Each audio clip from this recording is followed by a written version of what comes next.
पायदार अमन के लिए मसला कश्मीर का हल जरूरी है। भारत का सिंतास मुआहदा मुअत्तल करना गैर कानूनी इकदाम है। आलमी बरादरी नोटिस ले।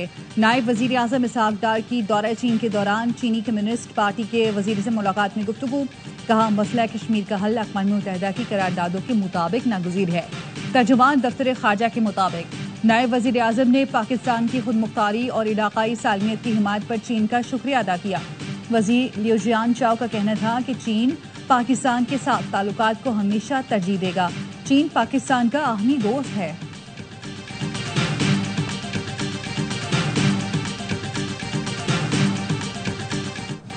पाकिस्तान ने गोल्डन टेम्पल पर हमले का भारतीय इल्जाम मुस्तरद कर दिया। तर्जुमान दफ्तर खारजा का कहना है तमाम मज़ाहिब के मुक़द्दस मकामात का एहतराम करते हैं। गोल्डन टेम्पल जैसे मुक़द्दस मकाम को निशाना बनाने का तसव्वुर भी नहीं कर सकते। भारत ने 6 और 7 मई की दरमियानी शब पाकिस्तान में इबादत गाहों को निशाना बनाया। भारत का इल्जाम इबादत गाहों को निशाना बनाने के नाकाबिल कबूल इक़दाम से तवज्जो हटाने की कोशिश है। पाकिस्तान सिख मजहब के मुक़द्दस मकामात का फख्र से निगहबान है। पाकिस्तान करतारपुर राहदारी के जरिए वीजा फ्री रसाई फराहम करता है। पाकिस्तान ने अरब मुल्कों को भारतीय जारहियत और पाकिस्तानी जवाब से आगाह कर दिया। अक़वाम मुत्तहिदा में मुस्तक़िल मंदूब आसिम इफ्तिखार की अरब ग्रुप को तफसीली ब्रीफिंग। बताया भारत ने आलमी क़वानीन की खिलाफ वर्जी करते हुए जारहियत की। पाकिस्तान ने UN चार्टर के तहत दिफा के हक का इस्तेमाल किया। सिंतास मुआहदे की एक तरफा मुअत्तली UN चार्टर की संगीन खिलाफ वर्जी है। मसला कश्मीर के हल के बगैर पायदार अमन कायम नहीं हो सकता।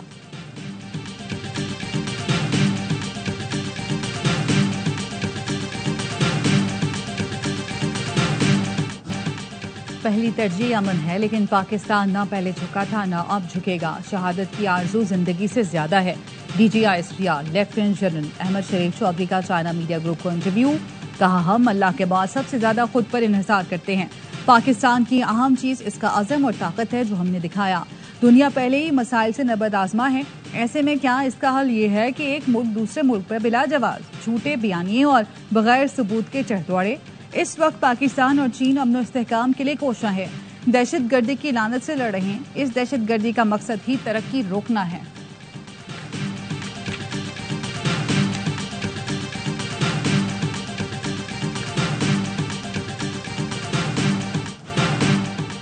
मोदी सरकार की घबराहट और इब्बतनाक शिकस्त छुपाने की नाकाम कोशिश। भारतीय सेक्रेटरी खारजा विक्रम मिस्री कहते हैं पाक भारत जंगबंदी दो तरफा थी, इसमें अमेरिका का कोई किरदार नहीं। भारतीय पार्लियामान ने सीज फायर पर अमेरिकी सदर ट्रंप की सालिसी मुकम्मल तौर पर मुस्तरद कर दी। ऑपोजिशन ने सवाल किया मोदी सरकार ने दुनिया को सीज फायर पर अमेरिकी मुदाखलत का तासुर क्यों देने दिया। ट्रंप के सीज फायर के बयान पर मोदी सरकार खामोश क्यों रही। विक्रम मिस्री ने कहा अमेरिकी सदर ने हमारी इजाजत नहीं ली, खुद ही तवज्जो का मरकज बनना चाहा। विक्रम मिस्री ने एतराफ किया पाकिस्तान की तरफ से जौहरी धमकी या स्ट्राइकिंग का कोई सबूत नहीं मिला। ऑपोजिशन के चीनी हथियारों के इस्तेमाल पर सवालात। मोदी सरकार ने मौजू बदल दिया।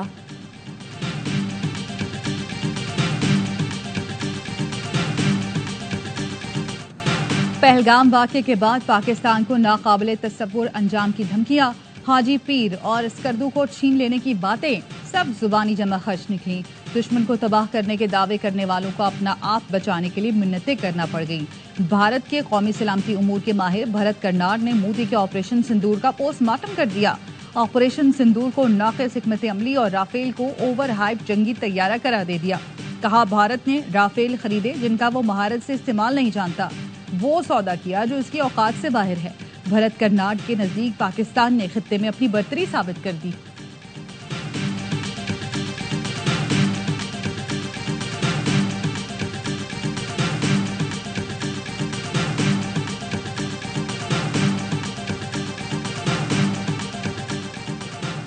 बांग्लादेश क्रिकेट टीम 3 T20 मैचों की सीरीज के लिए पाकिस्तान का दौरा करेगी। पाक बांग्लादेश सीरीज के तीनों मैच लाहौर में खेले जाएंगे।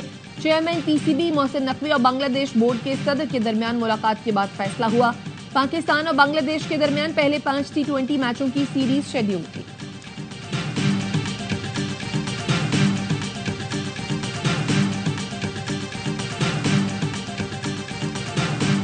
स्टेट बैंक के गवर्नर ने और उनकी टीम ने इस मुल्क को डिफॉल्ट से बचाने के लिए, अपनी मुल्क की मईशत को बेहतर करने के लिए अपना बेहतरीन किरदार अदा किया है। कुछ अर्सा पहले मौशी इशारे बेहतर नहीं थे, कौम भी तकसीम थी। वज़ीर आज़म की मौशी टीम गवर्नर स्टेट बैंक ने मुल्क को डिफॉल्ट से बचाने के लिए किरदार अदा किया। मुल्क की दिफाई इदारे सरहदों की हिफाजत के साथ मौशी बेहतरी के इक़दाम की कोशिश में थे। गवर्नर सिंध कामरान टिसोरी का कॉन्फ्रेंस से खिताब, कहा भारत ने रात के अंधेरे में मासूम शहरियों को निशाना बनाया, लेकिन अफवाज पाकिस्तान ने दिन की रोशनी में मुंह तोड़ जवाब दिया। आज कौम नए अज़्म के साथ आगे बढ़ती नजर आ रही है। शानदार कामयाबी पर army chief general Syed Asim Munir को मुबारकबाद पेश करता हूँ।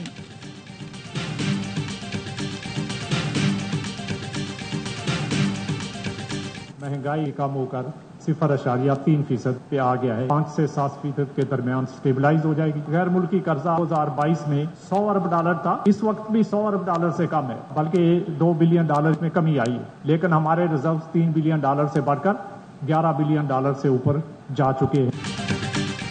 रवां साल महंगाई की शरह 5 से 7% रहने की तवक्को है। आज ज़र मुबादला ज़खायर $3 अरब से $11 अरब हो गए। करंट अकाउंट खसारा जो 2022 में बुलंद तरीन सतह पर था, आज सरप्लस में तब्दील हो चुका है। पॉलिसी रेट 22% की बुलंद तरीन सतह पर था, जो आज 11% है। गवर्नर स्टेट बैंक का नेशनल इस्लामिक फोरम कॉन्फ्रेंस से खिताब, कहा 2022 में जो गैर मुल्की कर्जा $100 अरब था, जो $2 अरब कम हुआ है। हमारे इक़दाम दूसरों की निस्बत बेहतर है।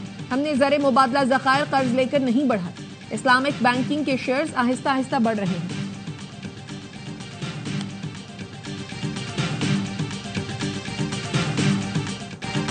हुकूमत स्टेट बैंक के ज़र मुबादला के ज़खायर को मुस्तहकम बनाने के लिए कमर्शियल बैंकों से मजीद $1 अरब कर्ज लेगी। ज़राए वज़ारत खजाना का कहना है, IMF ने 30 जून तक स्टेट बैंक के ज़र मुबादला के ज़खायर $13 अरब 90 करोड़ तक पहुँचाने का हदफ दिया। IMF की शर्त पूरी करने के लिए वफाकी हुकूमत की मुत्तहदा अरब इमारात के 3 बैंकों से दरख्वास्त, Sharjah Islamic bank, Abu Dhabi Islamic bank और अजमान बैंक से $1 अरब तक कर्ज लिया जाएगा।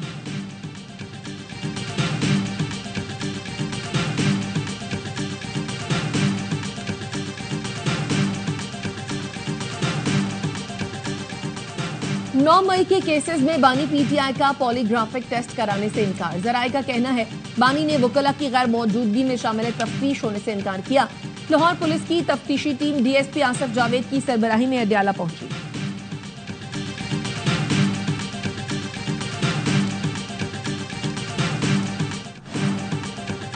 सुप्रीम कोर्ट में संवाद हाईकोर्ट जजेस तबादला और सीनियरिटी केस की समाअत। हामिद खान एडवोकेट की दलाइल मुकम्मल, कहा जजेस के तबादले में गैर मामूली जल्दबाजी दिखाई गई।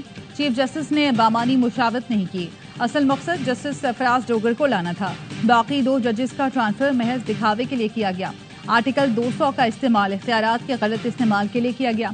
बानी PTI के वकील इदरीस अशरफ ने कहा, जजेस ट्रांसफर के मियाद का नोटिफिकेशन में जिक्र नहीं। जजेस के दरमियान अलग अलग बर्ताव नहीं किया जा सकता। जस्टिस मोहम्मद अली मजहर ने रिमार्क्स दिए, आप ये कहना चाहते हैं जजेस ट्रांसफर में आर्टिकल 25 को सामने रखा जाए? जजेस ट्रांसफर 2 साल के लिए होता तो क्या आप इस पर मुतमईन होते? असल सवाल सीनियरिटी का है। केस की समाअत कल तक मुलतवी।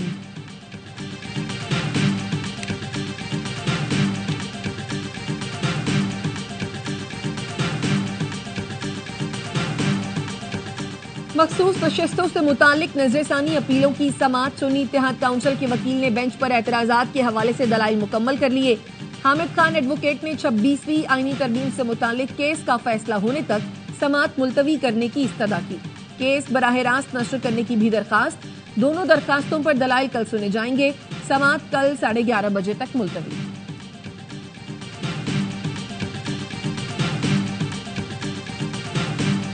यौम तकदीर पर मुल्क भर में आम तातील होगी। वफाकी हुकूमत ने गुज़श्ता साल दिसंबर में 28 मई को आम तातीलात की फहरिस्त में शामिल किया था।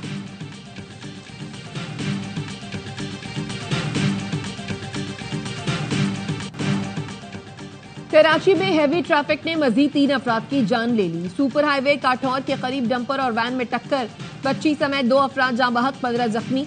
डंपर ड्राइवर फरार हो गया। स्टील मिल मोड़ पर डंपर की टक्कर से व्हील चेयर पर सवार शख्स जाँ बहक हो गया।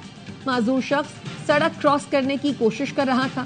मुश्ताइल अफराद ने डंपर के शीशे तोड़ दिए। ड्राइवर पर तशद्दुद, पुलिस ने डंपर ड्राइवर को हिरासत में ले लिया।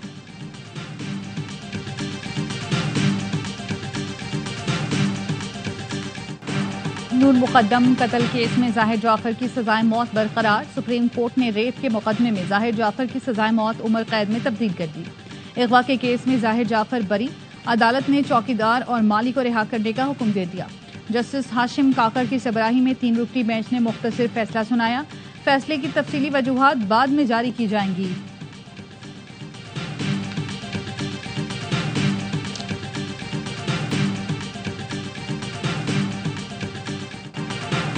मुल्क के बेशतर इलाके शदीद गर्मी की लपेट में। फैसलाबाद, मुल्तान, साहिवाल में दर्जा हरारत 42 डिग्री, जेहलम, गुजरांवाला, दादू, जैकबाबाद और लाड़काना में 41 डिग्री तक पहुंच गया। पेशावर और लाहौर 39, इस्लामाबाद 38, कराची में 34 डिग्री सेंटीग्रेड रिकॉर्ड। महकमा मौसमियात की मुल्क भर में मजीद 4 रोज शदीद गर्मी की लहर की वार्निंग जारी।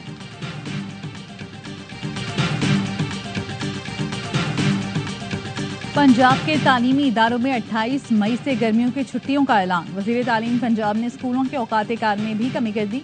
स्कूलों के नए औकात कार सुबह 7:30 से 11:30 बजे तक होंगे। आसान कारोबार में सिर्फ 90 दिन के अंदर 1,07,000 से ज्यादा अफराद को 61 अरब रुपए जारी किए गए हैं। 57,913 कारोबार शुरू हो गए हैं। ये भी अपनी तरह का एक नया रिकॉर्ड है। वजीर आला पंजाब ने अजला की तरक्याती प्रोग्रामों की मंजूरी दे दी। वजीर इत्तलात पंजाब अज़मा बुखारी कहती हैं, फैसलाबाद में 6,416 एकड़ अराजी वागुजार करा ली। फैसलाबाद घंटा घर के गिर्द तजावुजात खत्म करके बाजारों को कुशादा कर दिया। मुख्तलिफ शहरों में पार्किंग प्लाजे बनाए जा रहे हैं। शहरियों के लिए इलेक्ट्रिक कारें ला रहे हैं। पंजाब के हर जिले में रेहड़ी बाजार बनाए जाएंगे।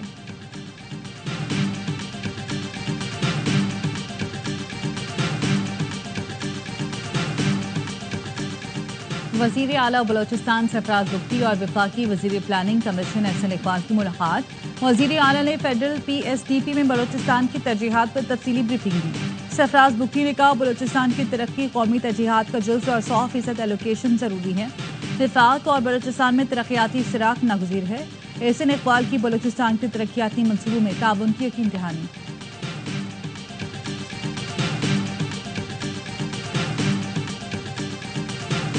सिंध हुकूमत ने सैलाब मुतासरीन के लिए मिसाली इक़दाम किए हैं। सिंध के सीनियर वजीर शर्जील मेमन कहते हैं, सैलाब मुतासरा लाखों खानदानों के लिए 21 लाख घरों की तामीर का हदफ एक ख्वाब था। सिंध हुकूमत ने मुसलसल मेहनत और अवामी खिदमत के जज्बे से इसे हकीकत का रूप दिया। 8 लाख से ज्यादा घर मुकम्मल तौर पर तामीर हो चुके हैं। गजा पर इसराइल की रात भर बमबारी, 50 फलस्तीनी शहीद। 24 घंटों में शहीद फलस्तीनियों की तादाद 126 हो गई। अक़वाम मुत्तहिदा के मुताबिक गजा में हर घंटे एक बच्ची और खातून शहीद हो रहे हैं। आलमी इदारा सेहत के सरबराह डॉक्टर टेड्रोस का कहना है, इसराइल ने 20 लाख अफराद को कहत के दहाने पर पहुंचा दिया।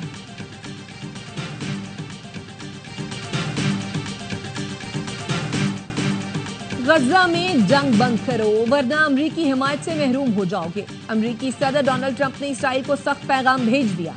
अमरीकी अखबार वॉशिंगटन पोस्ट का कहना है, ट्रंप के मुआवनीन ने इसराइली हुकाम को वाज़ेह पैगाम दिया है, अगर जंग ना रुकी तो हम आपकी हिमायत से दस्तबरदार हो जाएंगे। इसराइली वजीर खारजा गेदोन सार का कहना है, अमरीकी सदर की जानिब से पाबंदियों की धमकियों के बाद इसराइल ने महदूद इमदाद खोलने का फैसला किया। इसराइली मीडिया के मुताबिक नेतन्याहू हुकूमत को अमेरिका की जानिब से शदीद दबाव का सामना है।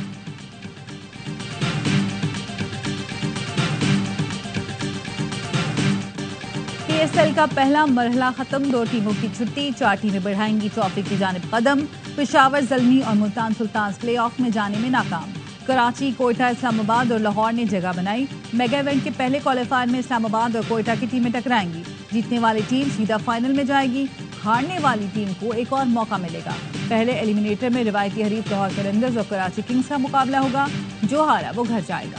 फातेह टीम क्वालिफायर हारने वाली टीम से टकराएगी। मेगा इवेंट के तमाम मैच देखें ए स्पोर्ट्स पर बराह रास्त।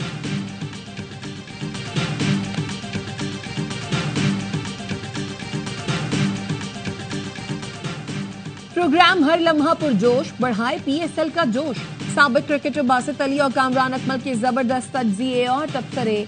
आज अदाकार फाइक खान बनेंगे मेहमान, करेंगे वसीम बादामी के मासूमाना सवालात का सामना। आदि और मुस्तफा चौधरी लाएंगे हंसी का तूफान।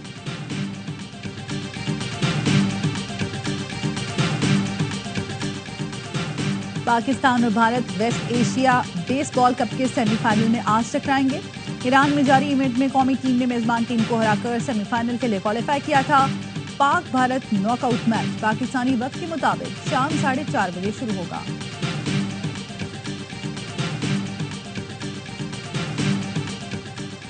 नेशनल गेम्स 6 से 13 दिसंबर तक कराची में होंगे। पाकिस्तान ओलंपिक्स एसोसिएशन ने नेशनल गेम्स की नई तारीखों का ऐलान कर दिया। शदीद गर्मी की वजह से मई में होने वाले गेम्स मुलतवी किए गए थे।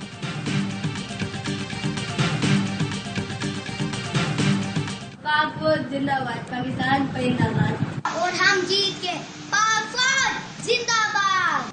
पाक फौज ने भारत को घुटने टेक देने पे मजबूर किया। पाकिस्तान जिंदाबाद, पाक फौज जिंदाबाद। और मोदी को कहना चाहता हूँ कि आप उन्होंने जंग की तो हमारी फौज तुम्हारे ऐसा हाल करेगी कि तुम्हारी नस्लें याद रखेंगी। और ऑपरेशन बुनियान मरसूस में अजीम फतह पर बच्चों का भी पाक फौज को खिराज तहसीन।